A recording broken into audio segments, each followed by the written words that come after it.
read is that the policy or the laws in DC are so lax as far as what you do when you catch them, or what you do with the ATVs, that within a matter of days they're back out on the street. So what I want to know is, what do you do with the ATVs when you catch the ATVs? Would you destroy them? We impound. Oh, I'm sorry. No, I just. We impound the ATVs. If they're stolen, they're usually returned to rightful owner. Otherwise, if they're used for commission crime, they're held. We usually do destroy them afterwards. We don't give them back to the owner. The individuals riding the ATVs, they get locked up, and so they're submitted to the U.S. Attorney's Office for prosecution. What happens after that is completely out of our hands. It's up to the U.S. Attorney's Office how they want to prosecute at that point. But they do not get their ATVs back. However, of course, stop them from acquiring new ones if and when they're let out of jail after being held. So I mean, we can only continue to lock them up every time we can. Right, but what I've read is that the police, from the police perspective, that the officers get very frustrated because the laws about how long they can be in jail, for example, is so lax that you end up arresting the same people rather quickly. Is that accurate? That's true in all, but not just with ATVs. That's with many crimes in many areas. We do end up arresting the same people over and over again for the same things. But again, that's something that's out of our control. That's up to the attorney's office and the judges that sentence them. There's nothing we can do about that. Okay, so we're gonna go, since we got 4 or 5, because some of these were community concerns. We have Wesley's off here. From Councilman McDuffie's office. He's been taking notes, I've been watching him, and his head's been peeking up as you guys talk. So, come on, Wesley. You want to warn? Good evening, everyone. And like you said, thank you, Chair. I do have some information. Yes, Thursday night. And then I have some more file reports as well. Good evening, everyone. My name is Wesley Dawson, Constitutional Services Coordinator for Councilman McDuffie. I'm going to slide over here so you all can see me. I have been taking notes and just off the top of my head for the park. I have been in contact with Commander Fitzgerald. This has been something that I personally, as a Constitutional Services Coordinator, have been working with, trying to figure out the ownership of that particular park. It's owned by Right. We know who owns it. The issue is getting in contact with them to maintain it. Like I said, I've been in contact with Commander Fitzgerald. Obviously, there's a couple things that actually make sure that we're maintaining it, making it safe, and making it just quality life issues for families who want to use the park and who are deterred because of the things that currently exist in the park. So that's something that I'm currently committed to working on personally because it has been coming up quite a bit. In the tent situation, Commander Fitzgerald let me know and our office know that he's working on that specifically. So like Commissioner Lee or Chair Lee said, the officer who does attend our meetings or this particular meeting, he is just the officer. Some of the actual higher level response would be either from the commander or from the captain and lieutenant. So we'll be working through them to try to get some of that. Mr. Dawson? Yes, ma'am. Oh, I just wanted to take the opportunity to thank you for your response to my constituent regarding some scholarship opportunities. I think that was appropriate. But I must share with you, and don't take this in an offensive way because I have no issue with you. You are a staffer in the council member's office. But the council member is missing in action in our part of the ward, and we deserve to have access to those resources that come with that office. That seat belongs to us, and Mr. McDuffie is the representative. And you all are the staffers. You all take direction from the council member. So again, I don't take issue with you because you've come to these meetings, but he's been missing in action, and we've had to fight valiantly. Thank God the mayor is responsive and the district agencies are responsive. So when I go to them to address issues on behalf of my constituents, we've had those resources. But the council member has been completely missing in our area, and it is completely unacceptable. You don't have to take the burden for that. Simply share that message, which I am sharing with you in this public forum. And I truly appreciate you mentioning that, and I'm happy that you actually mentioned it. One of my roles as constituent services coordinator is we do have ward days. Typically, it's one day a week that I'm actually the responsible person for booking all of the things that the council meeting will do on this particular day. It has been on Thursdays for the past few months, and we are working our way around the ward. Because we have many different communities, and we try not to just sit in one. Because when we go to Brooklyn, they say we're not in Trinidad as much. When we go to Trinidad, Mr. Dawson, if you let me- Mr. McDuffie was reelected in 2014. And I appreciate It's that. now 2017, and he hasn't been to our community. So that is not He hasn't been to my accurate. community. He's That's not. not accurate. He's not. But I appreciate you raising it. It's not He has. accurate. But I will make sure that in our ward days that we do make sure that we make some additional efforts to be in your SOD. I appreciate you raising that concern. Two of the items that I do have tonight, one that I believe you all may be very interested in, it's been a pain in my side since I've been in the office now for 2 years, is we are having a Department of Transportation roundtable, which will be taking place on Thursday. Commissioner Lee set these aside, but I do want to make sure that you all do attend that meeting. It will be at Catholic University. The information is on the flyer. It's in collaboration with Councilmember Che, who chairs the yes, the chair of the Transportation and Environment and Union Council. They just say acronyms. So I'm thinking T&E, but if I would have said T&E, nobody would know what I was talking about. So the transportation and environment, this is your opportunity to speak directly and candidly to the commissioner, or not the commissioner, but the council members, to voice those concerns that our office definitely receives. I know with the mayor's office, we work together on a number of issues. And this meeting, I believe, is going to be something that we can really use to hold the agency accountable.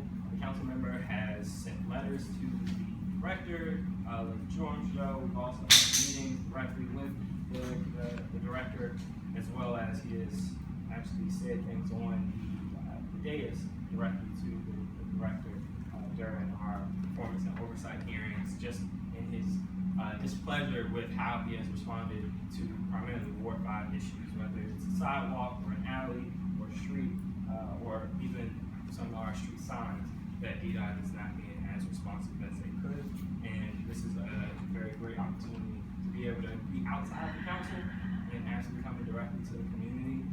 Yes, it's at Catholic University, but if you have any questions, or if you would like to submit testimony, or you would like to actually be on the witness list, the information for that is on the flyer. Another piece that I have is our 5-year report. Council members celebrated 5 years in office last month. This 5-year report has a number of accomplishments ranging from economic development, education, also constituent services, which I do, and a number of other great things that we're doing at the council and affordable housing. It may look familiar because you may have received it in the mail. If you have not, or you know somebody who hasn't received it, I have extra copies. Please take as many as you like. And the nice thing about this mailer also has my contact information on the back page, and the contact information for all of our staff, our chief staff, all the way down to our receptionist. So all that information is there, and I will be happy to answer any questions that you all might I have a question. Sure. I met with Ms. Cheatham in the Councilmember McDuffie's office. I drafted some legislative priorities, some recommendations, particularly regarding strengthening of the incommoding law to also make it unlawful for anyone to erect a chair, crate, or other seat on the sidewalk and block. If you may recall, Tony Towns from the Office of the Attorney General attended the last meeting to take those issues back. I've not received follow-up from the council member's office. And again, Mr. Dawson, I take no issue with you. You're a lovely person, and I've seen you. I've not seen the council member. I've not had the follow-up. I'm elected to represent my community. I do it vigorously. And the Ward 5, every ward council member is not a partial ward council member. That person is elected to represent all of the ward. We've not not seen him, we've not heard from him. We need the resources that are associated with that office to use for the benefit of the people I represent. We are Ward 5 neighbors too. Absolutely. And actually, just to actually reach back, the information And some aberrant issues I raised, I've gotten no response. yeah, so with these particular issues, just as last meeting, as I mentioned, we are still currently in the current council period. The council will actually go into recess on this Thursday, the 13th. And as I mentioned last meeting, as I also mentioned this meeting, is that we do have a number of issues that you raised, and I was in that meeting. I've also touched base with you since then, via email and in person at these meetings. Actually, not and- about those issues. Actually, and this isn't the Not about appropriate those forum to go back and forth. I Not just want about to make those sure that the record is straight. No, the record's not straight, Mr. Dawson, not So, about those issues. Commissioner, I do respect you, and I want to make sure that as I'm speaking and I don't No interrupt, problem, I no do want to problem. make sure that I get my information out. So I really truly appreciate it. Two of the issues that you did raise about the promoting laws, yes, we have that information. We have received really great ideas from the commissioner, and at this current time, it is with our legislative team. We are looking at that. We'll continue to look at that, especially as we go into recess. And during the recess time, we do have a lot more time to look into all of the ideas that we do receive. But during the council period, there's just a limited number of items that we can get through in a council period, as I'm sure most of the commissioners know. But we're happy to continue to look into that, continue to fight for all of what problem. That's me. Okay, so, this lady up here started addressing the Gay No Sense Club over here. Okay. I'm really concerned about that because that's a safety issue for everyone. Just as spills over to our communities, these guys who are sex, they go running down the streets. So you have all these prostitutes out there. And also, a parking permit, because a lot of these people that are hanging out in our communities don't just live in our community. And if you start trying to put like a limit on how long they're able to park on the streets, it would help with all of this, standing around on the corners and so forth. Okay, so to address your first concern, with prostitution in general, council member, myself, in the past year, the latter part of 2016, we actually walked with Commander Fitzgerald, also Commissioner Shropshire, along West Virginia Avenue, where we also And personally. the Gay No Sense Club, right? 'Cause that's So, a big issue. we weren't at the Gay Male Sex Club, and I'm not sure if it's actually appropriate to, is the Gay Male Sex Club? It is. I It's think under- it's appropriate. Just, no, It's so let me within the correct fact that, they sorry, can't Commissioner, let prove me it. correct that, 'cause No, I know I there's been it's some. I know what business it in the is, neighborhood. because I thought it was. I appreciate it, I just wanna make sure, so ma'am, I just wanna make sure that we respect everyone in the room. No, So I the just, issue because is, there are it's some not people who about would be sexual, sensitive no, it's not about about that. sexual orientation, it's that it's illegal. No, And that's as what a she told me female about. commissioner, I'm not even allowed to go in, so mentioning that it is a gay club has importance. I'm not sure. So I wanna I'm make sure sure. that I'm absolutely correct. If I may give a But bit it of has context. come up, it is something that has come to our office, it's something that has actually worked with MPD on. And as the Commissioner stated, as, MPD also stated, I'll finish and then I'll make sure that you speak. As the Commissioner stated, and he also stated, there are some challenges with that particular business, and I just am not, privy to all of what we can do with our city resources, because MPD would be always my first thought. If I feel unsafe, uncomfortable, or if there are any issues of legality, definitely go direct. If I may provide just a bit So of I context. appreciate that. With Yes, ma'am. regard to that particular business, it was previously, I believe, a pornographic bookstore, which is unlawful. We actually had an event, we took moving boxes and we shut them down.